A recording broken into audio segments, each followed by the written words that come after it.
19 май президенти ҷумҳурии Тоҷикистон пешвои миллат муҳтарам Эмомалӣ Раҳмон ба фурудгоҳи байналмилалии шаҳри Душанбе ташриф оварда шахсан дар маросими истиқболи мушти хоки оромгоҳи фарзандони фарзонаи миллат қаҳрамонони Тоҷикистон Нусратулло Махсум ва Шириншоҳ Шотемур, инчунин чеҳраи барҷастаи фарҳанги таърихи миллат Нисор Муҳаммад иштирок намуданд. иштироки бевоситаи сарвари давлат дар ин маросими таърихиву маънавӣ нишонаи равшани арҷгузории олии давлат ва ҳукумати ҷумҳурии Тоҷикистон ба таъриху фарҳанги миллӣ ва албатта ба хизматҳои фарзандони сарсупурдаи ватан мебошад. ба поси гиромӣ дошт аз истиқболи хоки оромгоҳи фарзандони бароманди миллат саҳни фурудгоҳ оро дода шуда сарбозони қаравули фахрӣ дар ду ҷониби роҳравӣ бо қолини сурх густурда саф оростанд. дар фазои мутантани эҳтиром ва шоистагӣ пас аз гузориши шахсони масъул ба пешвои миллат муҳтарам Эмомалӣ Раҳмон, сарбозони қаравули фахрӣ қуттиҳои дорои хоки оромгоҳи қаҳрамонони Тоҷикистонро бо эҳтироми хос аз ҳавопаймо поин оварда бо қадамзании мутантани маросимӣ ба майдони фурудгоҳ интиқол доданд.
президенти ҷумҳурии Тоҷикистон пешвои миллат муҳтарам Эмомалӣ Раҳмон ба хизматҳои таърихии Нусратулло Махсум, Шириншоҳ Шотемур ва Нисор Муҳаммад дар назди қуттиҳои дорои хоки оромгоҳи онҳо бо самимияти амиқ арзи арҷу эҳтиром намуданд. сарвари давлат муҳтарам Эмомалӣ Раҳмон таъкид доштанд ки Нусратулло Махсум ва Шириншоҳ Шотемур аз ҷумлаи поягузорони давлатдории навини тоҷикон ба шумор рафта барои бақои миллат ҳифзи манфиатҳои миллӣ, муайянсозии ҳудудҳои маъмурӣ ва таъсиси ҷумҳурии Тоҷикистон хизматҳои мондагор انجام دادند. واقعاً با شرافت استقلال دولتی و توجه خاص پیشوای ملت محترم امام علی رحمان، امروز خدمت‌های تاریخی فرزندان فرزانه وطن مورد آموزش و قدرشناسی شایسته قرار گرفته، نام و کارنامه آنها همچون نمونه وطن دوستی، خودشناسی و صداقت و فداکاری به دولت و ملت گرامی داشته می شود. این اقدام نجیبانه همچون ادامه سیاست فرهنگ پرورانه، تاریخ ساز و انسان دوستانه راهبر دولت محترم امام علی رحمان ارزیابی شده، بار دیگر ثابت می نماید که احیای خاطره تاریخی، گرامی داشت فرزندان برومند ملت و تحکیم خودشناسی ملی به سمت‌های مهم سیاست دولتی تبدیل یافته است.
سپس هیئت این مراسم تاریخی با همراهی دسته راهنمای موتورسیکلران‌ها به سوی مسجد مرکزی جامع شهر دوشنبه حرکت نمودند.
در مسجد مرکزی جامع شهر دوشنبه مراسم جنازه غایبانه این قهرمانان ملی برگزار گردید. مراسم در فضای ارجگذاری به خاطره نیک قهرمانان нусратулло махзум ва шириншоҳ шоҳ темур, инчунин шахсияти маъруфи таърихи миллат ва нахустин вазири маорифи тоҷикистони он замон нисор муҳаммад роҳандозӣ шуда аз саҳми боризу тақдирсози ин фарзандони фарзонаи ватан дар раванди тақвияти худшиносии миллӣ ва таҳкими хотираи таърихии мардуми тоҷик бо эҳтиром ёдоварӣ карда шуд.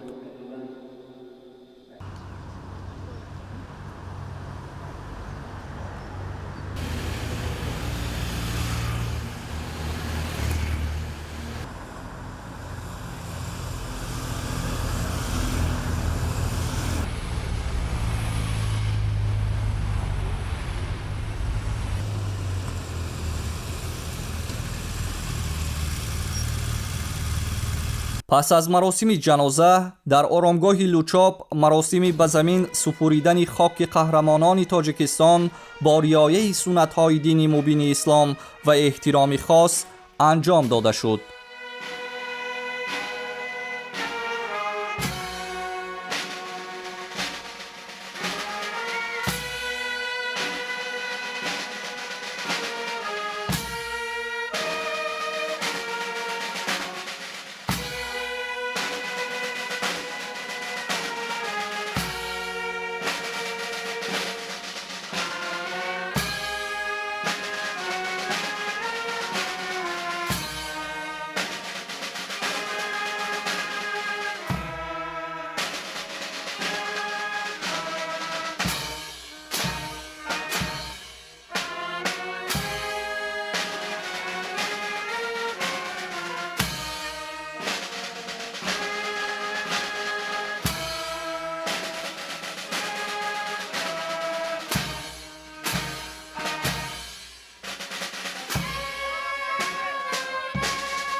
раиси маҷлиси намояндагони маҷлиси олии ҷумҳурии тоҷикистон файзалӣ идизода нахустин шуда бо нишони арҷгузорӣ ба оромгоҳи қаҳрамонон хок андохтанд.